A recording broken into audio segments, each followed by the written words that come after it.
जैसा कि मैं आपको गेट पर ही बता रहा था, यह भारद्वाज ऋषि का जो आश्रम और जो यहाँ से ऋषि महर्षि बाहर जाते थे, खोज करके ज्ञान लाते थे, यहाँ चर्चा के दौरान एक्सेप्ट होते थे और रिजेक्ट होते थे। उस इकट्ठा होने का नाम ही कुंभ। कुंभ का अर्थ होता है घड़ा, और घड़े में जो ज्ञान होता है, ज्ञान कभी बिखरना नहीं चाहिए। ज्ञान क्या करना चाहिए?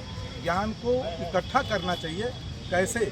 जैसे घड़े की आकृति है, ज्ञान को इकट्ठा करिए और उस ज्ञान को मौका आने पर उसको सबके लिए, समाज के लिए, राष्ट्र के लिए सुपुर्द करिए। उस आयोजन स्थल का ही नाम था कुंभ।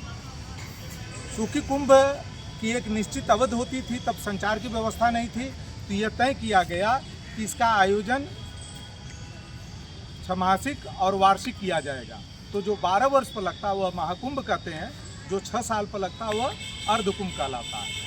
इसका गणना कैसे की जाती है? सारे 9 ग्रहों में, जो अब घट करके 8 हो गए हैं, एक बाहर निकल गया है एस्ट्रोनॉमी की बैठक के बाद।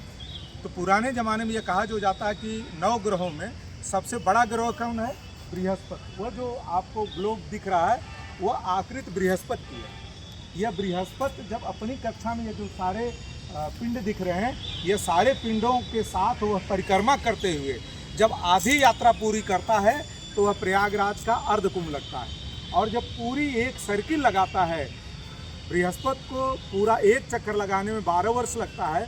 उसी 12 वर्ष के होने पर विद्वान संसार के चाहे जहाँ हो, वह यहाँ आकर के भारद्वाज ऋषि के आश्रम में इकट्ठा होते थे, उस पर चर्चा होती थी। और यह सूचना कैसे होती थी? बृहस्पति की कक्षा की गति के आधार पर बिना बताए सारे लोग जान जाते थे कि अर्धकुंभ कब होगा और एक चक्कर पूरा होकर के महाकुंभ कब होगा।